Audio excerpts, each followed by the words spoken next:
De contar pronto con una vacuna contra el COVID-19 es un denominador común en todos los países afectados por esta pandemia. En Chile se espera que en agosto podrían comenzar las pruebas en humanos en lo que corresponde a la llamada fase 3. Materia que hablamos con el director alterno del Instituto Milenio y vicerrector de investigación de la Universidad de Chile, Flavio Salazar. ¿Cómo estás, Flavio? Muy buenos días. Buenos días, Florencia. ¿Cómo están todos? A ver, Flavio, si nos puedes contar un poco en qué consiste principalmente estos tres tipos de vacuna contra el COVID que Chile tiene la posibilidad de recibir. Bueno, en general las estrategias para poder vacunar varían dependiendo de los laboratorios que la han desarrollado. Hay varias estrategias, ¿no es cierto?, para conseguir el mismo fin, que es lograr una inmunidad de las personas que los proteja contra el virus. Entonces, dentro de todas estas, digamos, iniciativas que son cientos en el mundo en este momento, van avanzando en diferentes etapas que pasan por estudios clínicos que van de fase 1 a fase 3. Las que están por empezar fase 3, o sea que ya han pasado los estudios previos de seguridad, ¿no es cierto?, y de efecto, entonces se prueban en una población más grande. Y allí es donde por lo que yo entiendo, se han estado barajando tres alternativas, de las cuales entonces pudiesen empezarse a hacer estudios en Chile como en otros países en paralelo. Y eso es para tener una visión en un número de pacientes adecuado que permita ver una protección en un tiempo real, en una situación más real. Claro, Flavio, ¿y qué se requiere finalmente para que este proceso se lleve a cabo? ¿Cuántas personas voluntarias se necesitan? ¿Cuántos recintos médicos se tiene que hacer para que finalmente estas pruebas, estos ensayos clínicos sea de manera eficiente? Bueno, en el estudio que creo que el que está más cercano, que es el de la empresa Sinovac con las universidades católicas, la Universidad de Chile y universidades regionales y otros centros, tanto de Santiago como regionales, se habla de un estudio de aproximadamente unos 3.000 pacientes, unas 3.000 personas que probablemente van a ser mayor de edad, entre 18 y 60 años, por lo que yo he podido leer de lo que han informado el grupo asesor del gobierno respecto a esta iniciativa. Entonces, yo creo que más o menos en ese rango van a estar en la cantidad de individuos y probablemente muchos de ellos van a pertenecer al sistema de salud, ¿no es cierto?, los que están más expuestos para poder determinar si la vacuna protege o no protege en el largo plazo. Claro, y además también se requiere, Flavio, una aprobación, me imagino, regulatoria del ISP y la reglamentación también del Comité de Ética. Son requisitos esenciales, además de los 3.000 voluntarios y los centros médicos. Claro, o sea, lo primero que tiene que suceder es que se genere esta solicitud al ISP para su autorización, ¿no es cierto? Eso se hace cuando uno ya diseña el estudio, entrega toda la información que usted me está diciendo, tiene que estar escrita antes. ¿Cuáles son los pacientes? ¿Qué condiciones tienen que tener? ¿Qué se les va a hacer? ¿Cuál es el compuesto? ¿Cómo ha sido probado anteriormente? ¿Cómo fueron los ensayos anteriores? Entonces, toda esa información genera la aprobación para iniciar los estudios. Antes de eso, no se puede iniciar. Y obviamente también los individuos que van a participar tienen que ser voluntarios, ¿no es cierto? Y no tienen que ser en ninguna forma obligados. Tienen que ser personas que realmente lo hagan porque les interesa el conocimiento y generar, ¿no es cierto?, una solución para este problema de la pandemia. Claro, y Flavio, y ya, nosotros lo comentábamos dentro de la introducción, si se comienzan finalmente a realizar estos ensayos clínicos en la primera semana de agosto, mencionaban las autoridades, pero a ver si tú nos puedes ayudar a entender cuánto podría ser el tiempo aproximado en tener resultados considerando los casos en otras ocasiones que se ha realizado este tipo de ensayos clínicos. Bueno, depende mucho de lo que llamemos resultados. O sea, hay diferentes tipos de resultados. ¿Cuánto es lo que más o menos lleva en promedio a tener un resultado positivo de una vacuna? A eso voy. Claro, no, es que por eso le quería decir, los resultados pueden ser muy positivos en un plazo que es lo que dura el estudio. Yo creo que el estudio va a requerir por lo menos 2 inmunizaciones separadas en el tiempo, por lo tanto estamos hablando de por lo menos un mes en que se va a ejecutar, y luego tiene que venir una etapa de seguimiento que van a tener que establecer en el protocolo, que no puede ser un mes, tiene que ser un seguimiento más largo para darle tiempo a la respuesta inmunológica de poder funcionar. Ahora, una vez que esto suceda, hay que recolectar los resultados, hacer los análisis correspondientes. Entonces, yo no creo que esto vaya a ser antes de un año. Yo veo muy difícil que esté disponible una vacuna antes de un año. Yo creo que eso no es muy realista porque uno nunca sabe tampoco cuáles son los inconvenientes con los cuales se va a encontrar, inconvenientes prácticos me refiero, ¿no es cierto? Transporte, logística, etcétera. Entonces, no es llegar y decir que esto va a ser demasiado rápido. Yo creo que se está haciendo un esfuerzo enorme, creo que es muy importante que Chile participe en el diseño de las soluciones, pero esto va a tomar un tiempo y hay que tener paciencia para poder, probablemente en una segunda ola, contar con una vacuna para poder evitar un contagio como el que tuvimos en esta primera etapa de la infección. Claro, Flavio. Y finalmente, a ver si nos puedes detallar más o menos cuáles, podríamos decir, las principales diferencias entre estos tres tipos de vacuna que se están considerando, que son las vacunas Sinovac, CanSino y AstraZeneca. ¿Cuál es el avance de cada una? A ver si nos puedes diferenciar por qué son tres distintas.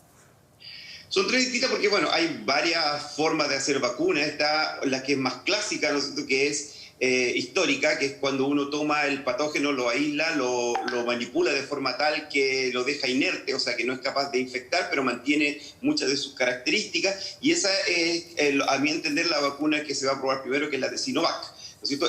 Generalmente esas vacunas tienen una gran posibilidad de funcionar porque se parecen mucho al virus, pero tienen inconveniente en cuanto a su fabricación a gran escala, porque se requiere producción de partículas virales, ¿no es cierto?, en gran escala. Creo que la vacuna de Oxford, ¿no es cierto?, que es la que usted mencionó de AstraZeneca, tiene que ver con un vehículo que se utiliza con un material genético, con RNA, ¿no es cierto?, que en el fondo es una vacuna que es más moderna, pero que es más incierta porque no se ha probado tanto, no es una vacuna que sea muy tradicional. Por lo tanto, hay mucho de vanguardia ahí, pero también de incertidumbre.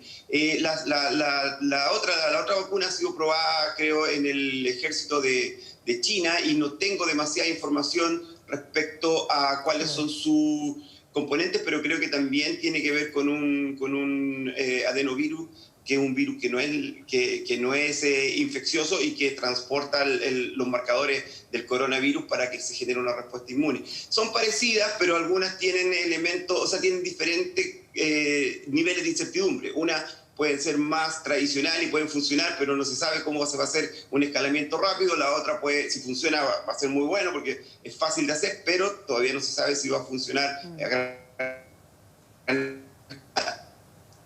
Claro, Flavio. ¿Y en qué otros países se han considerado precisamente estos tres tipos de vacunas? Bueno, yo creo que por lo menos en los países de origen ya se ha considerado, se han hecho los estudios fase 1 y fase 2, ¿no es cierto?, en Oxford, en la vacuna de Sinovac se ha aprobado en China, otras se han probado en China y Canadá también. Y probablemente los estudios fase 3 que se van a iniciar ahora están viendo varios países en los cuales se va a aplicar, y entre ellos, bueno, varios países de Latinoamérica, porque justamente es donde está el contagio más alto en este momento. Entonces las vacunas se intentan probar en lugares donde existe un alto riesgo de contagio para poder ver realmente su efectividad. Si usan una vacuna en un lugar donde no está circulando el virus, entonces la respuesta inmune no nos va a decir si es que uno está protegido o no, porque no va a estar probado. Entonces, por eso se hace en países que tienen un estado de contagio más o menos importante y además que tengan una capacidad, digamos, tecnológica y de salud pública adecuada. Y Chile es uno de esos países, o sea, tenemos capacidades para poder hacer un seguimiento, para poder hacer correctamente un estudio clínico. No todos los países del mundo tienen esas capacidades. Claro, Flavio, y a ver si nos puedes entrar a explicar mejor quizás el detalle de lo que finalmente significa que se evalúe un estudio clínico ya en la fase 3. Esto significa básicamente un proceso en el que se analiza la eficacia del prototipo de vacuna, pero a ver si tú nos puedes intentar explicar de manera más gráfica, con más pera y manzana, qué significa esto de la fase 3. Bueno, ahí uno tiene que empezar a tratar de explicar por qué son tres fases. Resulta que uno tiene una intervención... ¿Y también por qué se diferencian de la 1 y la 2? Claro, uno tiene una intervención nueva y no sabe, cree por los estudios en animal y por estudios en el laboratorio que puede funcionar, entonces diseña un estudio fase 1 cauteloso, con pocos pacientes porque no sabe lo que va a pasar. Eso ya pasaron ya. Son generalmente 50, 60, 100 pacientes que son tratados para ver si producen efectos adversos. Luego viene una fase 2 donde se compara diferentes dosis o se compara con un placebo para ver si realmente existe algún efecto positivo y eso es lo que indica que uno puede pasar a fase 3. Todas estas vacunas entonces mostraron efectos positivos en fase 2. La fase 3 es una que tiene que ver con una cobertura más amplia, porque uno puede, por ejemplo, quiere determinar si va a haber un efecto en un 70%, en un 80%, entonces tiene que tener un número amplio de pacientes o de personas para poder ser probadas. Y también para descartar en un gran número, si por ejemplo viene un efecto adverso grave en 1 de cada 1000 pacientes, entonces tiene que probar una cantidad grande de pacientes para poder descartarlo, o sea, para saber que no va a pasar esto en 1 de cada 1000 pacientes, porque igual eso puede ser un tema de riesgo importante. Entonces, el estudio fase 3 es la última etapa, pero es muy definitiva. Muchos estudios se caen en fase 3 porque no logran cumplir con, digamos, las expectativas que se han forjado y tienen una protección muy baja o no funcionan suficientemente bien. Pero también obviamente están los que funcionan y eso es importante, hay que tener la esperanza de que probablemente hay bastante evidencia de que estos prototipos pudiesen funcionar.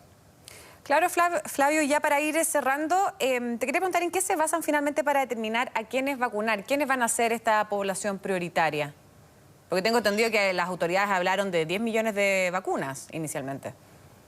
Tú dices una vez que esté, digamos, disponible. Claro. Bueno, generalmente hay políticas de salud pública que en el fondo toman decisiones basadas en muchos distintos, digamos, parámetros. Por ejemplo, cuando hay temas anuales con el tema de la influenza, no se vacunan todos al mismo tiempo. Generalmente se vacunan a los adultos mayores, ¿no es cierto?, los policlínicos en un momento determinado tempranamente, los niños, etcétera. Lo mismo va a pasar acá. Se hace un diseño para que la protección vaya a los lugares primero de mayor riesgo, donde el virus se puede diseminar, y luego se van protegiendo a las otras poblaciones. Pero es un tema que no hay que verlo desde un punto de vista solamente personal, como lo he dicho, sino que la vacuna tiene un efecto social. Uno mira toda la sociedad y trata de generar protección en algunos, porque protegiendo a algunos protege a muchos más. O sea, si hay una protección de un 70%, se supone que ya hay lo que se llama la inmunidad de rebaño, ¿no es cierto?, que se habla solamente en casos de inmunización como las vacunas,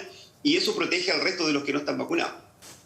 Perfecto, Flavio Salazar. Muchas gracias por esta interesante conversación en Mega Noticias Alerta. Muy buenos días. Buenos días.